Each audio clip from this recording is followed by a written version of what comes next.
अस्सलामुअलैकुम व्यूवर्स, कैसे हैं आप लोग। उम्मीद है अल्लाह पाक के फजल करम से खैरियत से होंगे। व्यूवर्स, आज मैं हाजिर हूँ एक नई वीडियो के साथ और इस वीडियो के अंदर मैं आपको बताऊँगा चैप्टर नंबर 9 सिंपल मशीन्स के बारे में कि इस चैप्टर के अंदर क्या क्या चीज़ें इंपॉर्टेंट हैं और इसको किस तरह से कवर अप करना है और क्या क्या चीज़ें करनी है और कितनी डेफिनेशंस किस हिसाब से करनी है। तो ये सब चीज़ें इंशाल्लाह मैं आपको इस वीडियो के अंदर बताऊंगा। तो स्टे ट्यून्ड, देखते रहिए मेरी इस वीडियो को एंड तक और मज़ीद टाइम ज़ाय कि हम बढ़ते हैं अपने स्ट्रेट टॉपिक की तरफ। तो चलिए बढ़ते हैं अपने टॉपिक की तरफ, सिंपल मशीन्स। व्यूअर्स, आगे बढ़ने से पहले सबसे पहले आपके लिए जानना ज़रूरी ये है कि मशीन है क्या।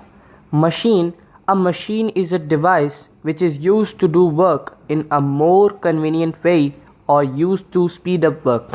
मशीन एक ऐसी डिवाइस है, एक ऐसी जदीद टेक्नोलॉजी है जिसकी वजह से आप किसी भी काम को आसानी से और जल्दी कर सकते हैं। इसे हम मशीन कहते हैं, ऐसी डिवाइस को। A machine can also be defined as any device by means of which a force is applied at one point can be used to overcome a resistance at some other point. Machines are used for various purposes. They are as follows. अब आप इसमें से कोई से भी जो आपको आसान लगे डेफिनेशन लिख सकते हैं सिंपल मशीन में और आपको इसके पर्पस भी बताने पड़ेंगे। सबसे पहला पर्पस इसका आ गया ट्रांसफ़र ऑफ फोर्स, पहला पर्पस। फिर आ जाता है enlargement of the effect of force, 2 point हो गए। इसके अंदर से आप एक पॉइंट लिख सकते हैं, कोई सा भी जो आपको आसान लगे इसको पढ़कर। फिर आप तीसरा यहाँ पर लिख सकते हैं इसका purpose change in the speed of work, ये भी आप लिख सकते हैं। Change in the direction of force, ये भी आप लिख सकते हैं। इन दोनों में से कोई भी पॉइंट लिखकर, कोई भी एग्जांपल लिखकर आप आराम से इस क्वेश्चन को कंप्लीट कर सकते हैं। अब बढ़ते हैं हम कुछ मेन डेफिनेशंस की तरफ जो आपके लिए जानना ज़रूरी है। There are certain terms which are used in the study of machines. These terms are given below: effort, load, input, output. What is effort? जी स्टूडेंट्स, मुझे आप बताइए कि दरअसल effort है क्या। The force applied to a machine for doing work is called effort, denoted by P. एक ऐसी फोर्स जो किसी मशीन पर अप्लाई हो किसी काम को करने के लिए, हम उसे कहते हैं एफर्ट और इसको हम डिनोट करते हैं पी से। फिर आ जाते हैं लोड पर। What is load? The weight lifted और resistance overcome by machine is called load and it is denoted by W. The weight lifted यानी जो वेट है उसको लिफ्ट किया जाए तो वो जो वेट होगा वो हमारा लोड कहलाएगा। और रेजिस्टेंस ओवरकम बाय मशीन यानी कोई रुकावट जो ओवरकम की जाए किसी मशीन के ज़रिए, उसे भी हम लोड कह सकते हैं। फिर आ जाए इनपुट पर। The work done on a machine by the effort is called input. Input जैसे कुछ मशीन को ऑर्डर किया जाए, कुछ दिया जाए, कोई काम कोई वर्क दिया जाए मशीन को, उसे हम इनपुट कहते हैं। और उसके रिज़ल्ट में जो आउटपुट यानी जो चीज़ हमारे पास मशीन से क्रिएट होकर निकले उसे हम आउटपुट कहते हैं। इसे आप आसान अल्फाज में लिख सकते हैं। फिर आप इसकी डेफिनेशंस भी लिख सकते हैं इनके, जिससे इनको डिनोट किया जाता है। इनके जो सिंबल्स हैं आप वो भी लिख सकते हैं। अब चलते हैं मैकेनिकल एडवांटेज की तरफ, जो कि काफ़ी ज़्यादा इंपॉर्टेंट है इस चैप्टर के अंदर। और ये इसके अंदर डिफरेंट जो मशीन्स बताई गई हैं उनके मैकेनिकल एडवांटेज भी आपको लिखने पड़ेंगे। ये देखिए मैकेनिकल एडवांटेज की यहाँ पर डेफिनेशन मौजूद है।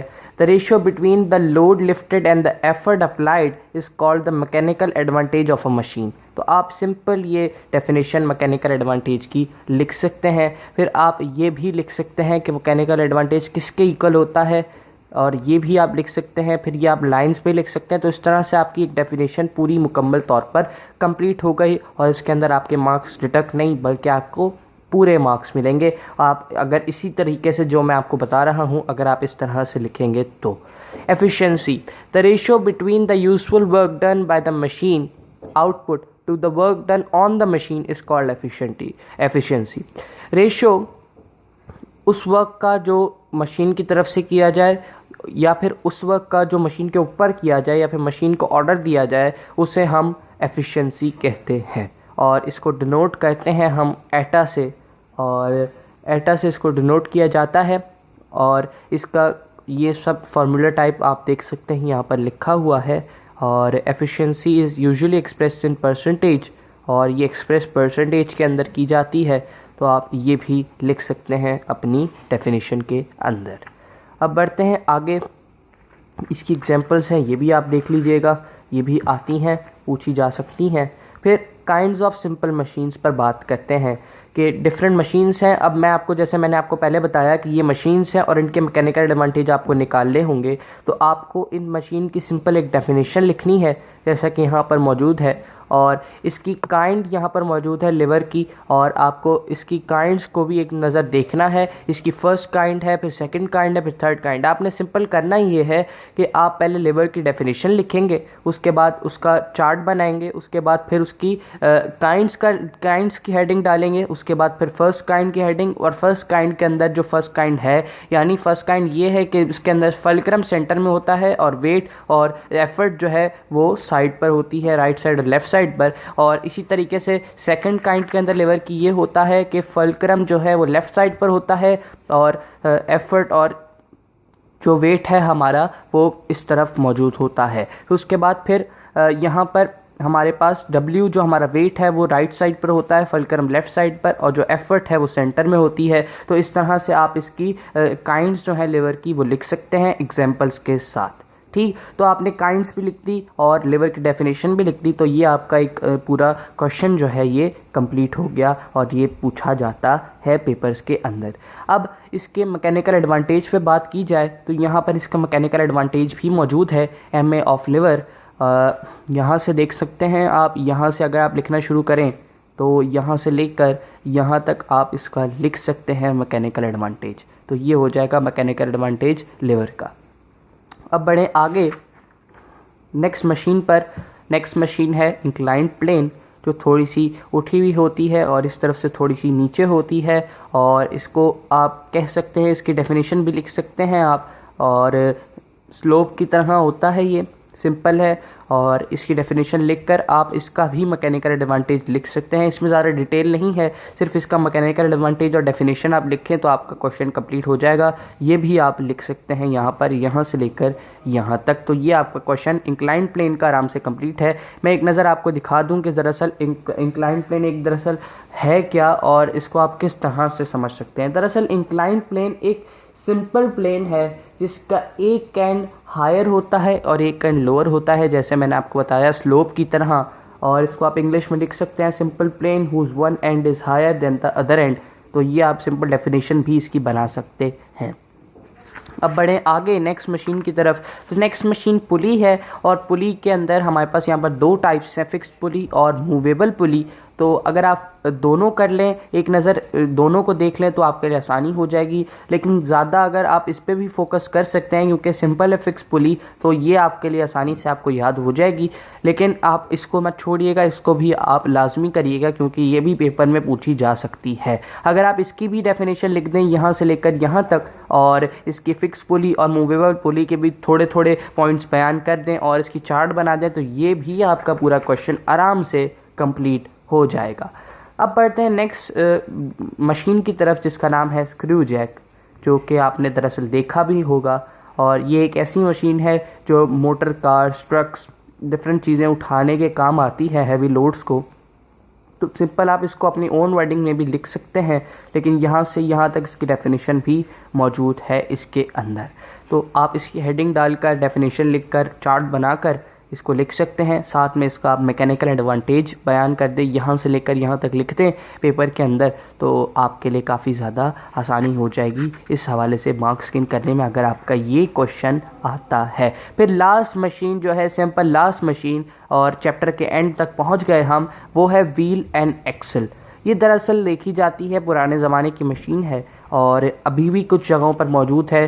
जो वेल होते हैं, ट्यूबवेल्स टाइप जो वेल होते हैं डीप वाले, उनके अंदर वाटर की जो बकेट्स होती हैं उनको पुल करने के लिए ये व्हील एंड एक्सल जो है ये हमारा इस्तेमाल होता है। तो आप इसका ये पर्पस जो है ये भी लिख सकते हैं, और यहाँ से लेकर आप लिख सकते हैं इसको यहाँ तक, और ये भी आपकी डेफिनेशन बन सकती है। एक बार इसको पढ़ लीजिए तो आपके लिए काफ़ी ज़्यादा आसानी हो जाएगी। याद रखिए स्टूडेंट्स, इसकी डायग्राम जो यहाँ पर मौजूद है चार्ट के तौर पर, ये आपने लाजमी बनानी है। अगर आप ये नहीं बनाएंगे तो होगा तो कुछ नहीं, लेकिन एक अच्छा इंप्रेशन पड़ेगा आप बनाएंगे तो, और आपको मार्क्स गेन करने में चेकर की तरफ से आसानी होगी। फिर इसके साथ साथ इसका छोटा सा मैकेनिकल एडवांटेज है, वो भी आप लिख सकते हैं अपने क्वेश्चन के अंदर।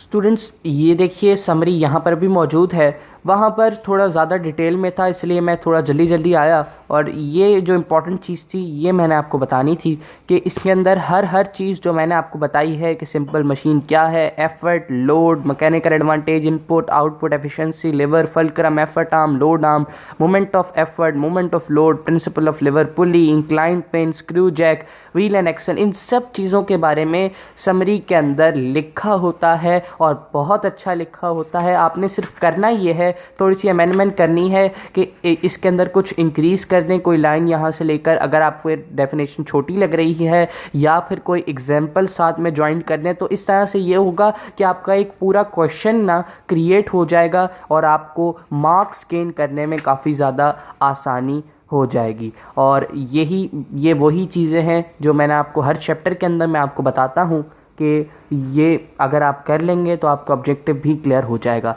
अब आ जाते हैं इन प्रॉब्लम्स के ऊपर। तो स्टूडेंट्स ये प्रॉब्लम्स जो हैं ये आप मुझसे पूछ सकते हैं कमेंट्स के अंदर। अगर आपको इनमें से किसी में प्रॉब्लम है तो इंशाल्लाह मैं आपको उसकी वीडियो बनाकर या फिर पर्सनली मैं आपको गाइड कर सकता हूं अगर आप चाहें तो। ठीक, तो ये कुछ मोटी मोटी कोई अच्छी ज़्यादा बड़ी वीडियो तो नहीं है, लेकिन ये काफ़ी अच्छा मैंने आपको बता दिया कि इसके अंदर कौन कौन सी चीज़ें इंपॉर्टेंट हैं और ऑब्जेक्टिव के हवाले से क्या इंपॉर्टेंट है। और ये समरी लाजमी कर लिया करें हर चैप्टर की, तो आपके लिए काफ़ी ज़्यादा आसानी हो जाएगी। तो मुझे उम्मीद है कि आपको मेरी ये वीडियो अच्छी लगी होगी। तो नेक्स्ट वीडियो का इंतज़ार कीजिए और मुझे अपनी दुआओं में याद रखिए। अस्सलामु अलैकुम व रहमतुल्लाह।